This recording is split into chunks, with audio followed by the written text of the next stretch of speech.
Մի հատ պարադոքսալ բան ա կա։ Մարդկանց առողջված բերել են այստեղ, քահանաներին եւ նաեւ աշխարհի կանանց բերել են այստեղ։ Իբրև վկա, քանի ժամ այստեղ հիմա արդեն 16:00 է։ Առավոտյան ժամի 8:30-9-ից բերել են այստեղ։ Հիմա տեսեք, իբրև վկա են այդ մարդիկ, չեն թողնում փաստաբանները մուտք գործեն, ուղղակի չեն թողնում։ Բերել ենք որդու կողմից դիմում, որով ասում է իմ հայրիկի իրավունքները պաշտպանեք, ասում է գնացեք Մամիկոնյաց հասցրեք, մուտք արեք, այդ դիմում մուտք արեք այնտեղ։ Տեսեք պարադոքսալ վիճակը, երբ որ իրավաբանական օգնությունը դա անհետաձգելի առաջի գործողություն, մարդը պետք է ստաներ սահմանադրորեն դրա իրավունքը ունի։ Եւ Մարդու պաշտպանի ԱԱԶ-ն գտնվել մեր գործընկերների Սպարմանյան Մարինեն, հետագա կապի մասին տեղեկություն չունեմ, հետադարձ կապի մասին։ Արագարձագանքման խումբ է ուղղակի։ Դե հետադարձ կապ թե ինչ է եղել արագարձագանքման խումբը, ինչու է այսպես դանդաղում, դրա մասին տեղեկություն չունեմ։ Տեսեք, խնդիրը ինչումն է կանում։ Ամենածանր եւ նողկալի հանցագործություն կատարած անձը ունի պաշտպանության իրավունք։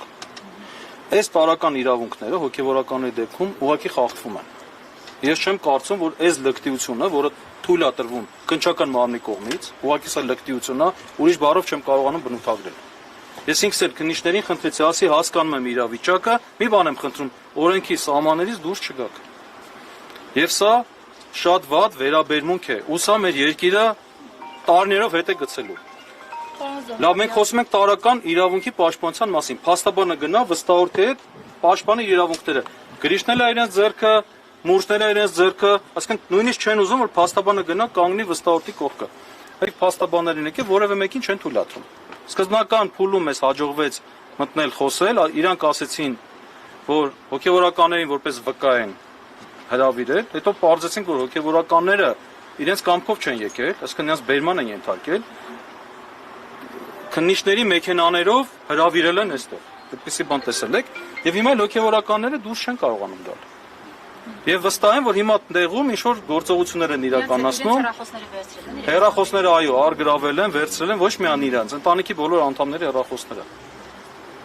Եվ այս հայտարարությունը պետք է վերացնել ուղղակի։ Իսկ քաղաքացիականներից քանի հոգի է բերման ենթարկվել։ Ես 3 հոգու մասին գիտեմ, ավելի մասին չգիտեմ։ Ես հիմա շատ բաներից է տեղյակ չեմ, որովհետև հիմա այստեղ եմ, այս հարցերով ենք զբաղված։ Հիմա մենք փորձելու ենք մուտք գործել ներս։ Հիմա կխոչընդոտեն, խոչընդոտման համար էլ դա ուրեմն հիմա այստեղ կարդամ, հաղորդման մեջ էլ ենք ներկայացրել, որովհետեւ մեր ոստիկան գործընկերներն իմանան, որ դա ինչ է, ինչ հանցագործություն է դա։ Ում տեսեք, փաստաբանի լիազորությունը իրականացումը խոչընդոտելը, եթե դա դրսևորվել է իր վստահորդին տեսակցելու նպատակով, ազատությունից զրկման ցանկացած վայր, փաստաբանի մուտքն ապօրինի չթույլատրելով։ Հիմա մեր վստահորդների փաստացի ազատությունից զրկված են, որտեղ իրանք չեն կարողանում իրենց կամքով դուրս գալ։ Ես պատահական չէ, այստեղ մեր հարգելի գործընկերների մոտ ասում են, որ պատշաճ փաստաթղթերով գնում են վստահորդի մոտ տեսակցեն իրեն։ Հիմա եթե իրենք սա չեն համարել եւ էլի խոչընդոտել են, իրանք գիտեն, ամեն մեկը ինքն է ընտրում իր պատասխանատվության չափը։ Ես հիմա դրա համար կրկին հնարավորություն տվեցինք, որ իրենք փորձեն քննիչ հետ մեր կոնտակտը ստացվի, եթե հետադարձ կապը չի լինի, ես փորձել եմ մուտք գործեմ, որ ոստիկանը ինձ խոչընդոտի, այդ ոստիկանն էլ կդառնա այս ամեն ինչի պատասխանատու։ Թող իրենք որոշեն քննիչների եւ մեր միջև հայտնվելու իրենց պատասխանատվության մասին։ Ներսում գտնվող քահանաների հոգեվորականների թիվը հստակեցվել է, այն մեկը, որ պիտի բերել են, թե ոչ, կամ 3 քահանա, որ սպայնան հետ կորածել։ Տեսեք, էլի քիչ առաջ էլի քահանայի անուն տվեցին, որ բերում են այստեղ։ Քիչ առաջ ասին, որ քահանաներից մեկը տանը չեղե, որդուն են փորձել բերման ենթարկել, հետո քահանայի հետ կապ են հաստատել, ստես կգամ։ Այս տիպի սպառնալից աշխատանքներ են կատարվում։ Օրը ցերեկով առաջինը քրիստոնեություն առաջին ընդունած պետության տարածքում։ Պարոն Զոհրաբյան, իսկ հիմա պաշտպանություն եք իրականացնում։ Այս պահին ես մտնում եմ Տեր Մկրտիչ Երանյանի շահերի պաշտպանության համար։ Հիմա սպասենք, մի քանի րոպե սպասենք եւ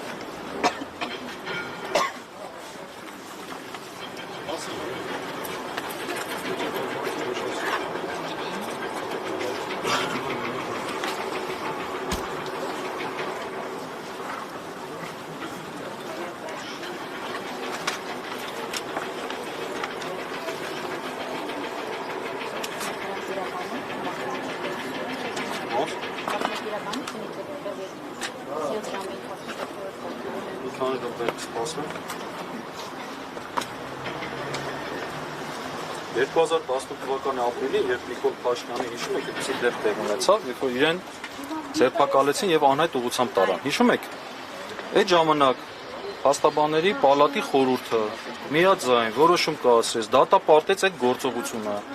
Ասես չի կարելի, պետք է ապահովեք փաստաբանի մուտքը իր վստահորդի մոտ։ Չեք կարող փաստաբանից գաղտնի պահեք վստահորդի տեղ գտնվելու վայրը։ Նույն Նիկոլ Փաշինյանի ղեկավարության ներքո այս պետությունում այսօր բարձրաստիճան հոգևորականի գտնվելու վայրի մասին մենք տեղեկություն չունենք։ Արագածոտնի թեմի առաջնորդի գտնվելու վայրը հայտնի չէ։ Սա ցավալի փաստ է։ Ցավալի փաստ։ Գուցե ներսում է, գուցե ներսում չէ։ Ներողություն։